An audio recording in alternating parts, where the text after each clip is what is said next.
ହଁ ତମେ ସେଟା ହଉଛି ତମର ରୋଲ ହଉଛି ତୁମକୁ $15,820 ହେଲା କି ଇଏମଆଇ।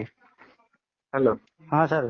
$15,820 ତମର EMI ହେଲା ହଁ ବୁଝିପାରିଲ ନା ହଁ ତମର 15,800 EMI 10 ବର୍ଷ ହେଲା କି ଆଉ 10। ସେକେଣ୍ଡ 10 ବର୍ଷ ହେଲା କି ହଁ ତମର ସବସିଡି ହଉଛି 5,13,790 ହେଲା କେତେ? 5 ଲକ୍ଷ 5,13,790 ହେଲା ସେ ଭିତରୁ $1,00,000 ଆସିବନି ସେଟା ହୋଲ୍ଡ ହେଇକି ରହିବ ହେଲା କେତେବେଳେ ତମେ ଫାବ୍ରିକେସନ ମାନେ ଏଇ ଯୋଉ ତମର ଓ ଏଟା ଭରା ଭରି ନ କରିବ ସେଥିରୁ କଟିଯିବ। ସେ ଅଟୋମେଟିକ କାଟି ନବ ସେ ହେଲା କି 4 ଲକ୍ଷ କେତେ ଟଙ୍କା ତମେ ପାଇବ ସବସିଡି ପଇସା ହେଲା କି ସେଟା ହଉଛି 3 ମାସ ଭିତରେ 3 ମାସ ଭିତରେ। ହଁ ହଁ ବୁଝିପାରିଲ ନା ଏଇଟା 5,13,000। ହଁ $1,00,000 ଆଡ କରିଲେ 4,13,000 ପାଇବେ। ହଁ ସାର୍ ଆମାଉଣ୍ଟ ଆମର ହେଇଛି 14,50,000।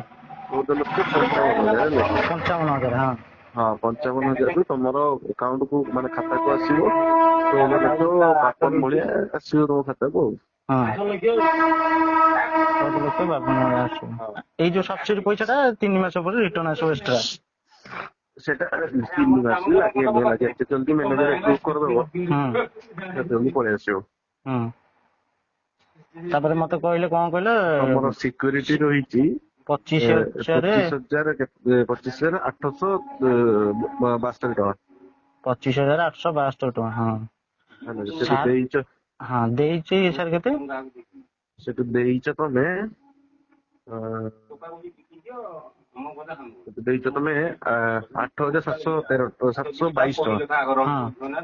ହେଲା କି 8,722 ଦେଇଛ ହେଲା କି ତମର ବର୍ତ୍ତମାନ ଦେଇତେ ଥିବ ବୋଧେ ସେଇ 10,900 କେତେ ଟଙ୍କା ଦେଇଥିବ 10,940 ଟଙ୍କା 940-60 ଦେଇଥିବ ହେଲା 40 କହୁଛି। ହଁ ହଁ ଏଇଟା ଏଇନା ଏମର୍ଜେନ୍ସି ଭରା ହବ। ସେଟା ଏମର୍ଜେନ୍ସି ମାନେ ଏଟା ଟାଇମ ର ତାର ହେଲା କି ଟାଇମ ତାର ତମର ଓଟିପି ଯିବ ମାନେ ହେଲା କି ଓଟିପି ର 5 ମିନିଟ କି 10 ମିନିଟ ଭିତରେ ପେମେଣ୍ଟ ଡିପୋଜିଟ କରତେ ପଡିବ ହେଲା କଲେ ଅଧଘଣ୍ଟାରୁ ଘଣ୍ଟେ ଭିତରେ ଖାତାରେ କ୍ରେଡିଟ ହବ ପଇସା ତମର ଲୋନ ପଇସା ଟା ସେଇଟା ନେଇ ହଠାତ୍ ଦେଖିଲେ ତମର ନା ଟୁନି ବିଷୟ ଲେଖା ହେଇଛି ହେଲା କି କିଛି ଅନଲାଇନ କରିଦେଲା ଲୋକଟା ଆସିଲାନି ଦେଖା ହେଲାନି ଯୋଉ ରଣା ଆସୁନାହିଁ ହେଲା କି ସେଇଠୁ ମ୍ୟାନେଜର ବିରକ୍ତ ହେଇକି ସେ କହିଲା ଏଇଟା ଅନଲାଇନ କରିଦିଅ ସେ ତାର ଆମାଉଣ୍ଟ ଉଠେଇ ନଉ ଆଜି କହିଲେ ଅଧେ ଛାଡିଦେବେ କାଲିକି ଅଧେ ଛାଡିବେ କଣ କହିଲେ? ହଁ ସେ ଆଉ ସେ ଏକା ଦିନେ ଛାଡି ଦିଅନ୍ତି ହେଲା ଦିନେ ଯାଏ।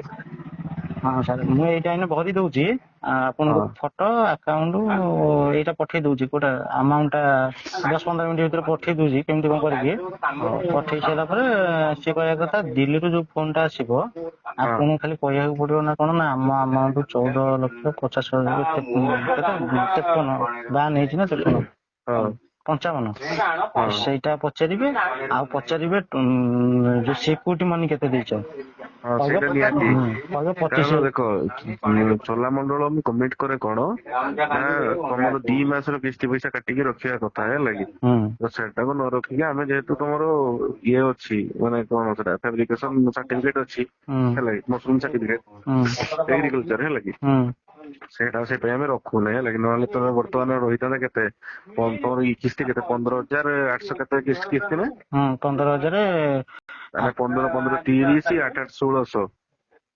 31,000 କେତେ ଟଙ୍କା 31,000 କେତେ ଟଙ୍କା ରହିଥାନ୍ତା ତମର 2 ମାସର କିସ୍ତି ପଇସା ରହିଥାନ୍ତା ହେଲା କି ସେଟା ରହିବନି ନାଇଁ ସାର୍ କହିଲେ ଏଇ ପଇସାଟା ଏଇନା ପଠେଇ ଦିଅ କହିବ ଡାଇରେକ୍ଟ 25,000 ଟଙ୍କା ଟୋଟାଲ ସିକ୍ୟୁରିଟି ମନି ଅଛି ଆମାଉଣ୍ଟ ହେଇଛି ଖାତାରେ ରହିଛି ସେଟା ହେଲା କି ଆମାଉଣ୍ଟ ହେଇଛି 14,55,000 କହିବ ଏଇଟା ମାନେ ଦିଲ୍ଲୀରୁ ଫୋନ ଆସିବ ଆଉ ଟୋଟାଲି କିସ୍ତି କହିବ 15,000 ଗୋଟେ ଡରିବନି ହେଲା ସେମାନେ ଭାବିବେ ନହେଲେ ଯେ ଏସା ପଇସା ଉଠେଇ କାହାକୁ ଦଉଛି କଣ ତମେ ପଚାରିବ କଣ କାମ କରନ୍ତି କଣ ନାହିଁ ହେଲା ସିଧା ସିଧା କହିବ ଆମେ ଏ କାମ ସେ କାମ ଯାହା ସତ ସେଇଟା କହିବ ହେଲା ନାଇଁ କଣ କାମ ପୁଣି କହିବ ମୁଁ ତ ଛତୁ ଚାଷ ହଉଛି ଆଉ କଦଳୀ ବଗିଚା ଆମର ବଗିଚା ନାହିଁ ଆମର କଦଳୀ ଫାର୍ମ ଅଛି କଦଳୀ ଫାର୍ମ ଅଛି ଆଉ ଛତୁ ଚାଷ ହଉଛି ଆଉ ବାସ୍। ଏତିକି କହିଦେଲେ ସେମାନେ ଆପ୍ରୁଭଲ ସେଗୁଡାକ ହେଇଛି ନା। ତାପରେ ଆମର ସିଏ ହଉ କହିଲେ ଠିକ ଅଛି, ତମେ ପଠାଅ ହେଲା। ସାର୍ ସେଇଟା କେତେ ବର୍ଷ? 10 ବର୍ଷ ପାଇଁ ହେଇଛି ସାର୍। 10 ବର୍ଷ। ମାସକୁ କଟିବ 15,000। କେତେ ସେଇଟା କହିଲେ? 15,000। ଅନଲାଇନରେ କହିବ 15,820 ଟଙ୍କା। 15,820 ଟଙ୍କା କଟିବ ମାସକୁ କିସ୍ତିଟା। ତାପରେ ସବସିଡି ପଇସା ତ ଆସିବ ଆମର 3 ମାସରେ। 5,13,000। ଏଇଟା 4,13,000 ଆସିବ। ହଁ। ହଉ, ମୁଁ ଏଇତକ କରିକି ଆପଣଙ୍କୁ ଆମାଉଣ୍ଟ ଟା ସେଟ୍ କରୁଛି। ଆମାଉଣ୍ଟ ସର୍ଟ କରିଦେବେ।